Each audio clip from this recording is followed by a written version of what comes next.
고린도전서 11장 17절부터 34절까지 말씀입니다. 예수님께서 잡히시던 날 밤에 제자들과 함께 모여서 저녁 만찬을 나누셨습니다. 저녁 만찬을 나누신 그 날을 우리가 성찬을 하셨다라고 우리가 표현을 합니다. 그리고 그 만찬을 드실 때에 제자들에게 떡과 포도주를 나누시면서 이 떡은 내가 너희를 위하여서 찢긴 살이고 이 포도주는 내가 너희를 위하여서 흘리는 피다라고 말씀하십니다. 그리고 내가 다시 올 때까지 복음이 전파되는 어느 곳이든지 이 성찬을 함으로 인하여서 예수님의 살과 피를 기념하라고 직접 성찬이란 제도를 우리에게 명령하셨습니다. 성찬은 사람이 만든 제도가 아니라 예수님께서 만들어 주신 것입니다. 그리고 우리에게 예수님께서 다시 오시는 그 재림의 그때까지 그 성찬을 통하여서 예수님의 고난을 기념하고 묵상하고 잊지 말라라는 겁니다. 그렇기 때문에 복음이 전파되는 어느 곳이든지 이 성찬도 함께 전파가 됩니다. 고린도 교회도 마찬가지입니다. 고린도 교회도 복음이 전파되고 예수 그리스도를 믿는 그리스도인들이 생겨나서 그들이 함께 예배를 드릴 때에 그곳에 성찬을 어떻게 드리는지에 대해서도 전파가 되었습니다. 그런데 고린도 교회에서 성찬을 하는 방법은 오늘날 우리가 교회에서 하는 성찬과 조금 틀립니다. 오늘날 교회는 건물이 있고 조직이 있기 때문에 성찬에 사용하는 떡과 포도주를 교회에서 준비를 합니다. 그런데 당시 사도시대의 교회는요, 건물이나 조직체가 아니라 공동체였습니다. 믿는 그리스도인들이 모여서 함께 예배를 드리는 그 장소가 바로 교회가 되었습니다. 그 장소가 때로는 광장일 수도 있고 때로는 누구의 집이 될 수도 있습니다. 거기에 모여서 그리스도인들이 함께 예배를 드리고 함께 서로 식사를 나누었습니다. 그리고 함께 성찬이라는 것을 진행했습니다. 그러니까 거기에서 사용되는 떡과 포도주를 누군가가 대신 준비를 하는 것이 아니라 각자가 서로 조금씩 가져와서 합해서 그것을 가지고 성찬을 준비했다라는 겁니다. 근데 그 성찬을 하는 데에 문제가 생겼습니다. 오늘 읽은 이 본문 말씀에 보면요, 22절 말씀에 사도 바울이 고린도 교회의 성찬이 이루어지는 것에 대한 문제점에 대해서 이야기를 하고 있습니다. 제가 한번 읽어보겠습니다. 너희가 먹고 마실 집이 없느냐? 너희가 하나님의 교회를 업신여기고 빈궁한 자들을 부끄럽게 하느냐? 내가 너희에게 무슨 말을 하랴? 너희를 칭찬하랴? 이것으로 칭찬하지 않노라. 성찬을 이야기를 하는 데에 각자가 떡과 포도주를 가지고 와서 예수님의 살과 피를 기념하는 성찬에 대해서 이야기를 하는 데에 빈궁한 자들을 왜 부끄럽게 하느냐라고 사도 바울이 고린도 교회 성도들을 책망하고 있는 장면입니다. 당시에 사람들이 모이는 공동체였기 때문에요, 고린도 교회 안에도 사람들의 각계각층들이 모였습니다. 때로는 사회적으로 지위가 높은 사람, 낮은 사람, 그러다 보니까 경제적으로 부유한 사람, 경제적으로 부유하지 못한 사람, 그런 사람들이 모여서 함께 예배를 드렸다는 겁니다. 우리가 잘 아는 누가복음 말씀에 보면 예수님께서 과부의 2렙돈을 내는 헌금의 모습을 가지고 이야기하시는 장면이 있습니다. 누가복음 21장 1절부터 4절에 걸쳐서 예수님께서 말씀하십니다. 거기에 보면 헌금을 낼 때에도 부자가 내는 헌금과 가난한 과부가 내는 헌금을 비교하고 계십니다. 단순하게 부자가 내는 많은 헌금과 가난한 사람이 내는 조그만 헌금을 비교하는 것이 아니라 당시 사람들이 모여있는 소위 하나님을 믿는 성도들의 공동체 안에도 부자, 가난한 사람에 대한 차별이 존재했다는 것을 말씀하고 계신다는 겁니다. 야고보서 2장 2절과 3절에 보면 이런 말씀이 기록되어 있습니다. 만일 너희 회당에 금가락지를 끼고 아름다운 옷을 입은 사람이 들어오고 또 남루한 옷을 입은 가난한 사람이 들어올 때에 너희가 아름다운 옷을 입은 자를 눈여겨보고 말하되 여기 좋은 자리에 앉으소서 하고 또 가난한 자에게 말하되 너는 거기 서 있든지 내 발등상 아래 앉으라 하면, 야고보 사도가 당시 교회에게 책망하는 내용입니다. 어떻게 주의 몸된 교회 안에서 차별이 존재할 수 있겠느냐라는 겁니다. 단순히 부자는 나쁘고 가난한 사람은 착하다 이런 의미도 아닙니다. 가난한 사람을 더 잘 대우해야 된다 그런 뜻도 아닙니다. 교회 안에 세상에 가지고 있는 그 사람을 나누는 방법이 교회 안에 그대로 가져와서 나누어서는 안 된다는 겁니다. 차별이 있어서는 안 된다는 겁니다. 그런데 고린도 교회 안에도 차별이 존재했다는 겁니다. 소위 지분이 있는 사람과 지분이 없는 사람, 성찬을 하기 위하여서 가지고 온 떡과 포도주를 많이 가지고 온 사람, 때로는 없어서 못 가지고 온 사람들입니다. 일단 우리가 하나님의 일을 위해서 뭔가를 가져왔다, 교회에 가져왔다, 공동체에 가져왔다, 그래서 내려놓는 그 순간 소유권은 누구에게 있습니까? 교회 공동체에 있습니다. 하나님에게 있다는 겁니다. 우리가 하나님을 위해서 바친 것은요, 그것이 내가 바쳤고 그래서 내가 어느 정도 지분을 소유할 어떤 권리가 있다, 그렇게 우리가 접근해서는 안 된다는 겁니다. 내가 얼마를 가져왔고 얼마만큼을 하나님 앞에 드렸건 일단 드리기 위해서 내놓는 순간은 내 소유에서 떠난 것입니다. 그렇기 때문에 내가 교회를 위해서, 하나님을 위해서 드린 것은 드리는 그 순간 내 것이 아니라 교회의 것, 우리 모두의 것이 된다는 겁니다.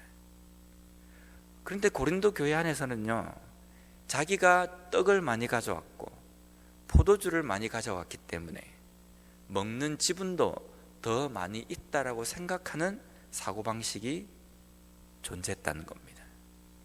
그래서 성찬을 할 때에도 부자들이 먼저 가서 떼서 먹고 부어 마셨다는 겁니다. 지금처럼 정확한 양만큼 떡을 준비해서 포도주를 준비해서 사람들에게 나누는 것이 아니라 서로가 자기가 먹을 만큼을 뜯어서 가고 자기가 마실 만큼을 부어서 가는 성찬식이었습니다. 한국에서도 몇몇 교회들이 이런 방식을 취했습니다. 그런데 그 성찬식을 하고 난 다음에 후기를 들어보면요, 떡이 모자라서, 포도주가 모자라서 마지막에 나온 사람들은 대다수가 없어서 못했다는 겁니다.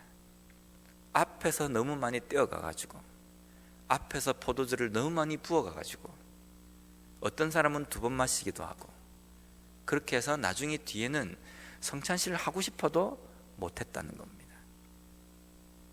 이런 문제가 고린도 교회도 발생했습니다. 누가 먼저 할 것이냐, 누가 나중에 하느냐, 그것이 바로 소유권 문제였습니다. 내가 많이 가져왔기 때문에 내가 먼저 한다는 겁니다. 적게 가지고 온 사람은 나중에 하라는 겁니다. 못 가지고 온 사람도 나중에 했습니다. 그래서 이 성찬식을 하기 위해서 마지막에 최종적으로 남은 사람들은 가난한 사람들이었습니다. 그 가난한 사람들은 성찬을 참여하고 싶어도 참여하지 못했다는 겁니다. 반면에 앞에 시작했던 부자들은 어떻게 되었습니까? 취하고 배에서 트름이 나올 정도로 배부르게 먹었다는 겁니다. 이것이 과연 교회에서 일어날 문제인가라는 겁니다. 오늘날 교회도 간간히 그런 모습이 보입니다. 내가 교회에 어느 정도 기득권이 있다라고 생각하는 사람들이 종종 있습니다. 그 기득권이 어디서부터 발생되었습니까? 내가 좀 교회에 헌금을 좀 많이 내기 때문에, 아니면 우리 집안이 몇 대째 이 교회에서 섬기고 있기 때문에, 그렇기 때문에 교회에서 목소리를 높일 권리도 더 많이 있다고 생각하십니까? 그렇지 않습니다. 교회는 사람이 모인 공동체지만 예수 그리스도의 몸된 교회입니다. 하나님께서 함께 하시는 곳입니다.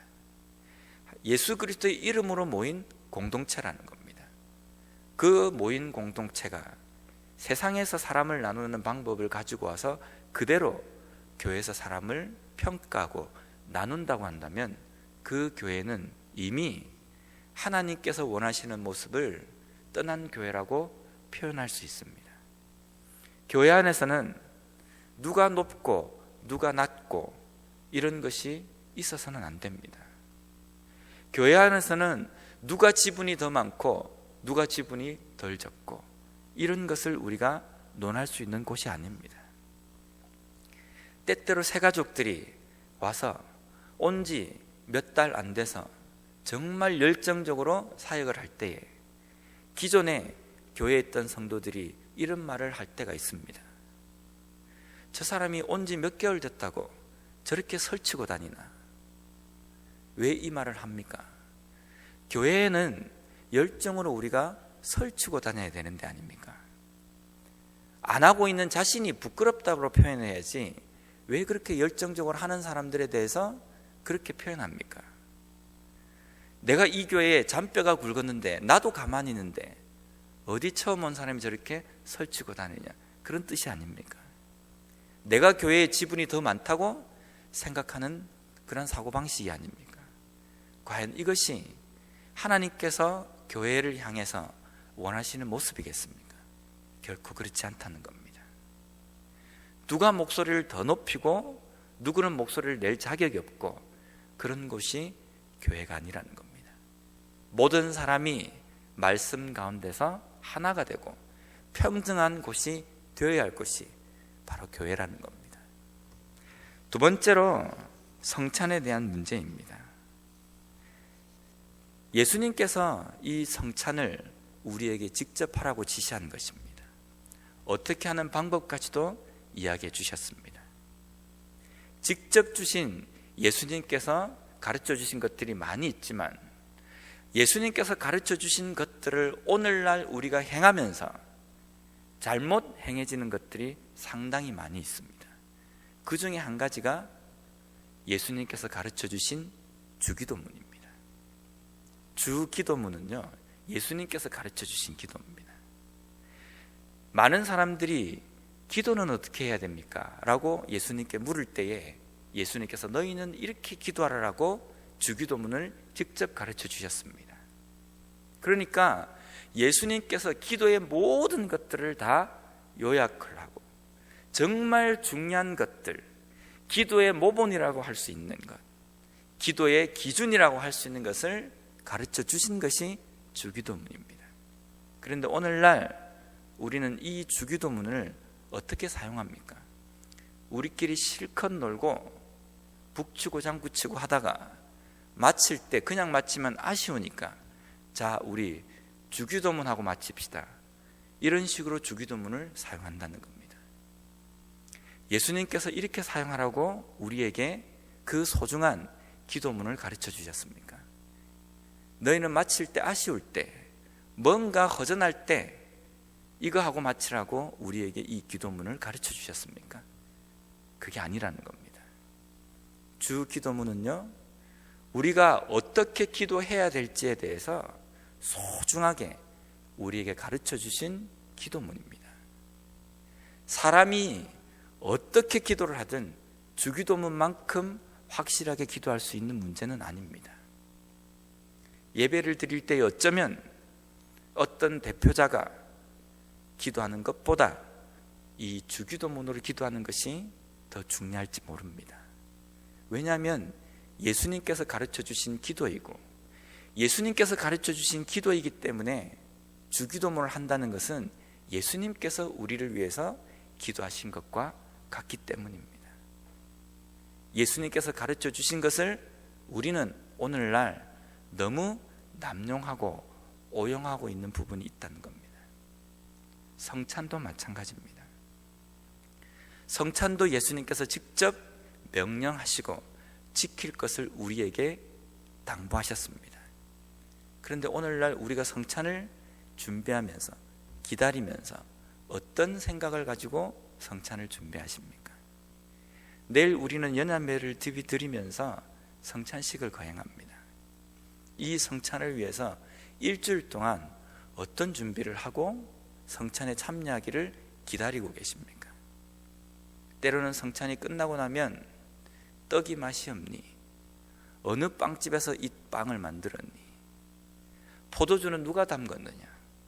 왜 포도주가 맛이 없느냐? 왜 포도주스를 가지고 하느냐? 좋은 포도주도 많은데. 이러쿵저러쿵 성찬식에 대해서 이야기를 합니다.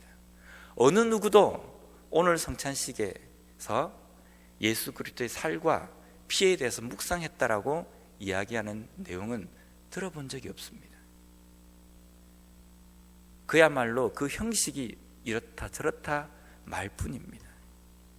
예수님께서 이러라고 좋은 빵을 선택해서 좋은 포도주를 선택해서 너희들의 혀끝이 즐겁고 마음이 즐겁게 하는 것이 성찬식이라고 우리에게 가르쳐 주신 것이 아닙니다. 무엇을 먹건 무엇을 마시건 예수 그리스도의 살과 피를 기념하라고 우리에게 주신 것입니다. 그러면 성찬식 때에는요, 배부르게 먹는 것이 문제가 아닙니다. 혀끝에 그 빵 조각이 사르르 하고 녹아야 되는 문제도 아닙니다.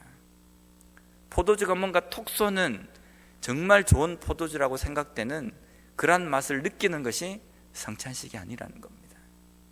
무엇을 먹든 혀끝에 닿는 그것이 예수 그리스도의 피처럼 예수 그리스도의 살처럼 느껴지고 그것 때문에 마음이 아파야 되는 그것이 성찬식이라는 겁니다. 오늘날 우리가 성찬식을 드리는 그 모습 속에도 고린도 교회처럼 그런 모습이 있었다는 겁니다.